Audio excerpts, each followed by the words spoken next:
All right. Namaste to the soul group, soul family, star family. Anyone tuning into this video from around the world, what the heck is up? It's Nick here, Full Moon Fallen Astro Topics, bringing you a little bit of live coverage out here, Mission Viejo, California, baby. A Libra full moon on the day of the spring equinox. 2019, baby. So as I'm making this video, I actually didn't even check the time. I don't know if it's midnight yet. If it's midnight, it's the 21st. If it's not midnight yet, then it's still the 20th. But either way, the spring equinox just occurred today when the sun began transiting the first house of Aries and hit 0 degrees Aries around like 3 p.m. this afternoon from where I live here in OC in Cali, SoCal. So this moon is absolutely beautiful. I think they're calling it the super worm moon or something like that. Or, yeah, I don't know, something like that. But yeah, it's beautiful from out here, man. So this moon right now is completely opposite the sun. Actually by a few degrees off. The moon is 3, maybe 4 degrees Libra as I'm making this video, and the sun is 0 degrees Aries. So what we have is the sun is on the cusp of rebirth right now, 0 degrees Aries. So with that 0 degrees of the sign, we get the most potent energy of that sign. But at the same time, we also still get a very, very good mixture of Pisces energy, of that 12th house energy, that mutable water. But it's a big burst of cardinal fire, which is why they call it spring. It's the vernal equinox, the spring equinox. So that's the significance of that. The sun transiting into that beautiful cardinal fire, fiery spark of creation, spark of the new year and of rebirth, basically. That's why it's called the cusp of rebirth, because it's the end of the celestial year and the beginning of the celestial year right now, as the sun leaves Pisces and enters Aries. So it's March 20th, 21st, whatever, something right now. It's like midnight, so call it the 21st. But yeah, this moon is about to go beneath that big ass cloud. But it's beautiful, man. So yeah, the sun being on that cusp of rebirth of Pisces Aries, so mutable water and cardinal fire. So mutable water, we talked about in our old videos, was it represents being mutable and adaptable to your own way of your own and others' ways of feeling and dealing with the emotion. It's feminine Jupiter, and it represents the feet and the death in many ways, because it's the end of the year, the celestial year. But Aries is cardinal fire, represents the beginning of the year, the rebirth, the spring. We just did the daylight savings bullshit where you spring forward, right? So, now it's damn near daylight till like 8 p.m. or something like that. That's all right. It's cool. I don't know if we're joining the rest of the world or if we're off now, but whatever. Some other states and countries, I think, do it or something, but beside the point. Super beside the point. Super so beside the point. Who cares at all? But we got that March energy with that,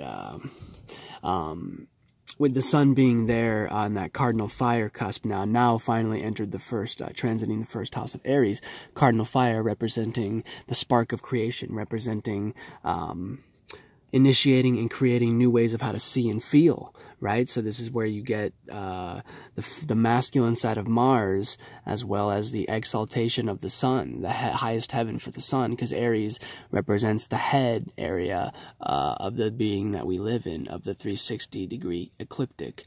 Aries would be the head area, representing the head area. So you got a very head-like energy there with the horns of the ram, right? And so you got a very headstrong creature, but a very fiery, passionate creature that can do anything it sets its mind to. There's no stopping the ram type of energy, that masculine Mars.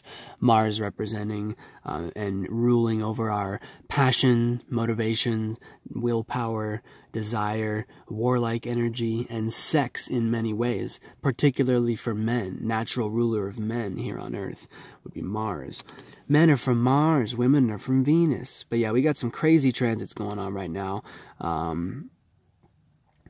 We're just kind of focusing on the sun and the moon for this video, though. So let me put it on me for a sec. Hopefully you guys can, hopefully this is a decent little view. Let's see. What's up, y'all? So, talking a little bit about the moon now. So, you know, you can't really see the moon now because she's behind a big-ass cloud. So, look at me instead.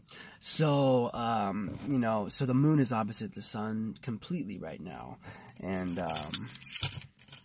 that is why she is shining so bright and reflecting all of the light from the sun right now, which is a very bright light because the sun just entered its exaltation, 0 degrees Aries. So the sun is exalted in Aries, and so the sun just became exalted. So this type of energy represents, so the sun representing our conscious awareness and actions, right? And so the appearance, so the illusion, the appearance of things though, right? So with the sun entering its exaltation, we can easily get burned out when it comes to our actions and conscious awareness. We could be consciously aware of so many goddamn things right now.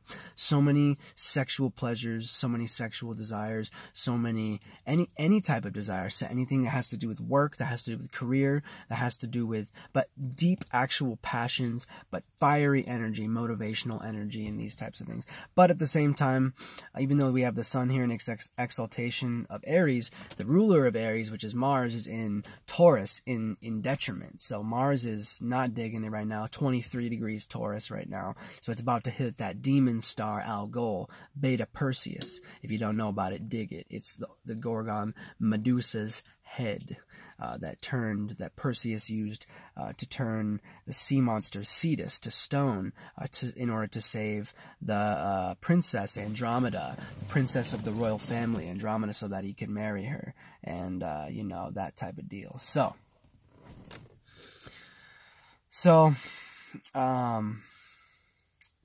with the sun now being in Aries, it's technically sextiling Venus too, which is in Aquarius, 23 degrees right now too, which is fixed air. Whereas Taurus is fixed earth, representing being fixated on your own way of thinking and being practical. Feminine Venus, that's why Mars hates it there. Represents like a boulder, very rocky, earth-like energy, ruler of the 5 senses. We have Aquarius, which is fixed air, which is a square 90-degree angle from Taurus, so not a very compatible energy, but a very similar energy in many aspects with the fixed modality. But Aquarius is ruled by Saturn, masculine side of Saturn, and so it's more structured, but in a very, very unique and out there way, because Aquarius represents being fixated on your own way of thinking and communicating. So Aquarius can think and communicate by going within all day, and while they go farther and farther within, they're actually going farther and farther out. It's the craziest shit ever. Aquarius energy is amazing. So that's where we have Venus right now. Venus being the natural ruler of women and representing our love and appreciation, values, art, and relationships, things like this. So it's in fixed air. So Venus is kind of chilling there. She doesn't feel some type of way. I'm sure she feels all types of ways, but she's whatever. You know, she might be cold there, but she's probably warm enough, honestly. She's probably good. So let's talk about the moon now in Libra, which is opposing the sun right now. So the super full moon, or not super, whatever they call it, I don't know. Full moon in Libra right now, opposing the sun, so by a few degrees off. But that opposing type of energy is the energy where, like, basically the energies of the planets come together for a minute, and then they split apart. But it's a square type of energy, so it's many learning processes. But it could play out as something very challenging and very you know, big obstacle, is something that's very you know, perhaps undesirable and that type of thing, you know. It could be all types of crazy shit, basically. So that's with that opposition energy. But, you know, we get to see beautiful images with this you know, playing out of the archetype of masculine and feminine. When the sun and the moon are completely opposite each other, we get to see the beauty of the moon reflecting all the light of the sun. It's truly amazing, and that's when some of the most fulfilled spirits incarnate here on Earth. I just had my mom told me her friend had a kid today, man, in the morning. That's amazing, man, to have your kid on the day of the spring equinox, or the vernal equinox, but also on the day of the Libra full moon. So I'll bet the moon was like 0 degrees Libra, maybe even 28, 29 degrees Virgo in the morning at 3 a.m. or so. But beside the point, Libra, where the moon is now, which is the natural polar opposite sign to Aries, is the masculine side of Venus rulership, right? Saturn is exalted here, but this is the 7th house.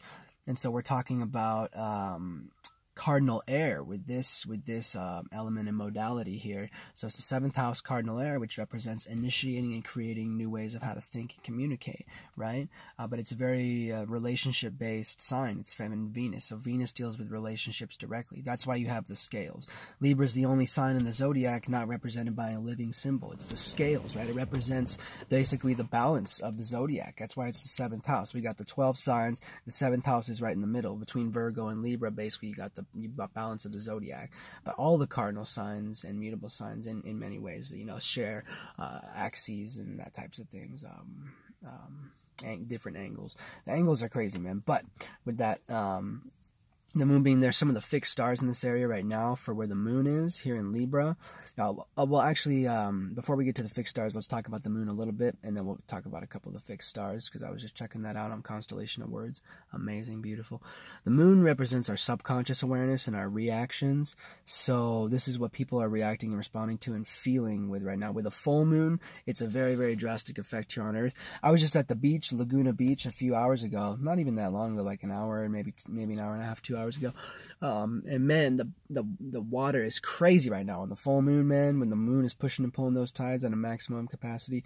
Look, man, I'm not going to get into science or anything, but you know, I think I've been out there when the moon was almost full before and the water wasn't too crazy, but it was pretty crazy out there today. The tide was up real high. So the moon is big and bright right now, 100% illuminated, and in Libra, so full. So,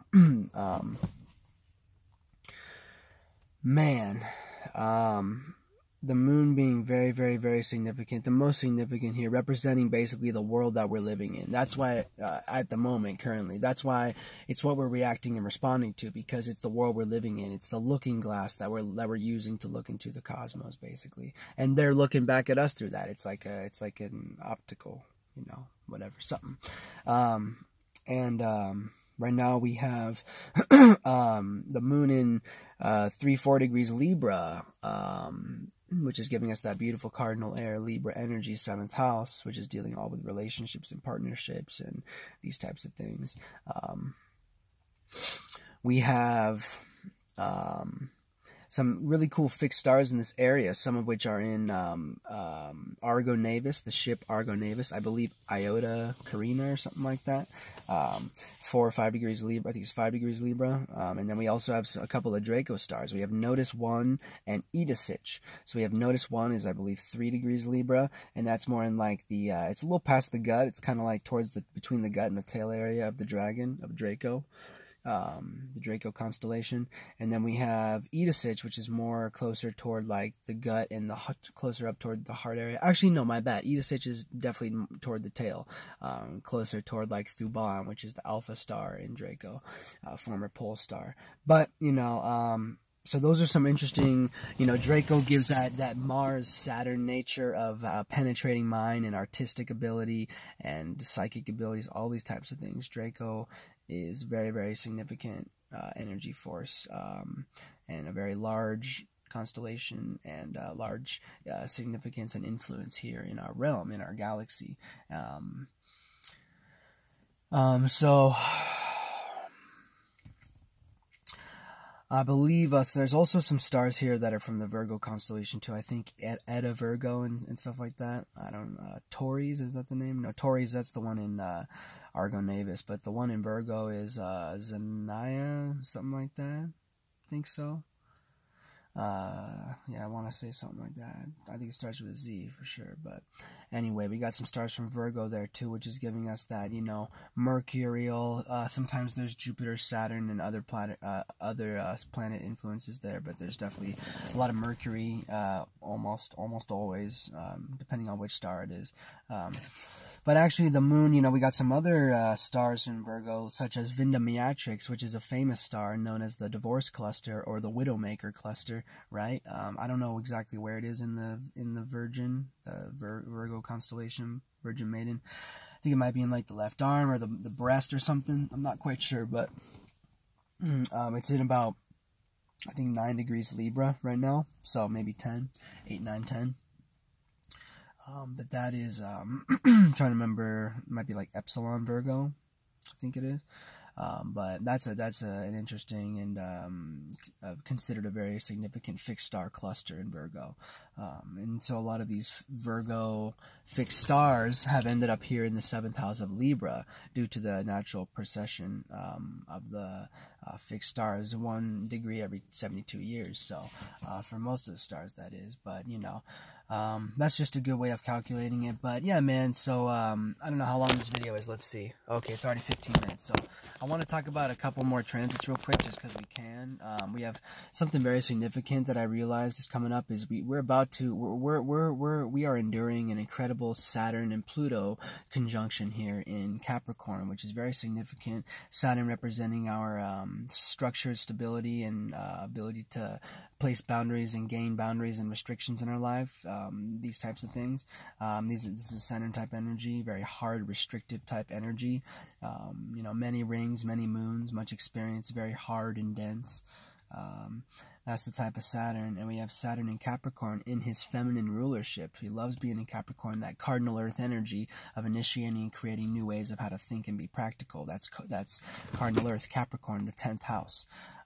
Dealing with the boss of the zodiac, right? The midheaven, natural midheaven of the zodiac type of deal. So we have Pluto representing more of like a deep, dark transformation. And we have these two energies are about to become one in a conjunction, a perfected conjunction in a few weeks. Right now, I believe Saturn is 19 degrees Capricorn, Pluto is 22 degrees. So pretty soon they're gonna be on the same degree, and this is gonna take a while because they both move so damn slowly. So it's gonna be crazy, man. Who knows what can happen, man? A lot of new structures and stabilities, you know, but ultimately the transformation of structures and stabilities. Damn, I hope the big one doesn't hit. Damn, I don't want to speak shit into existence, but you know, I mean, like earthquakes and. You never know, man. You never know. This is the type of thing that can really transform our structures, but ultimately in the name of creating new structures, you know, that are bigger and better and stronger. So it's all good. It's that Capricorn energy. So, you know, Pluto is adding an extra layer of explosiveness and depth transformation here, which is very, very significant. On 9/11, Pluto and Saturn were opposing each other in Gemini and Sagittarius. So now they're going to be conjunct in Capricorn. So this is like the opposition, but tenfold in as far as the conjunction and the bringing together of the energies and the aspect itself. The conjunction is actually traditionally not even really considered an aspect, because an aspect is that exactly what it is, an aspect between two different energies, energy signatures, or planets, or that type of things, you know, two different cats. But a conjunction is when they come together as one. Damn, what's up? Is this the 5, man? Damn, LED lights are bright as hell, man. Not digging. All right, not even tripping. Oh, the moon's kind of back, but yeah, man. So that's a crazy thing we have coming on. That conjunction is where the energies come together as one. So it's not like there's no longer two energies. It's the same. Pluto and Saturn will be the same motherfucking energy in Capricorn, and that's insane. That could play out in many crazy ways. Make sure you're riding the wave. Don't get washed up, like the flight boss says, right? That's why we talk about these types of energies and the transits and these types of things. So we have those energies trining Mars in Taurus, and we have Jupiter in Sagittarius still about to enter the area of where the stinger of the scorpion is, the jaw of the dragon. There's a lot of Ophiuchus stars there, Alpha Ophiuchus, all these things, man, in the galactic center, in the last decan of Sagittarius. I believe it's on 23 degrees Sagittarius right now. So Sagittarius is that 9th house, mutable fire energy, masculine side of Jupiter rulership. Mutable fire representing being mutable and adaptable to your own and other people's ways of seeing and feeling, right?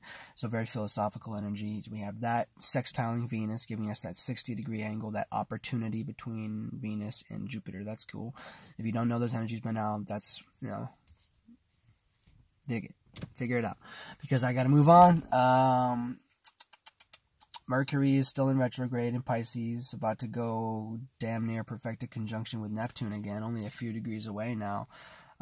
Pisces, we talked about Pisces already, mutable water, 12th house. So Mercury is going to be done retrograding in a week or two, so that's going to be nice, kind of, it's been crazy, man, it really has been. So that's interesting. So that energy is still giving us a sextile with Mars and Taurus, as well as a sextile with Saturn and Pluto in Capricorn, but giving us a square with Jupiter and Sagittarius. So Jupiter representing our higher knowledge and wisdom and abundance and things like this.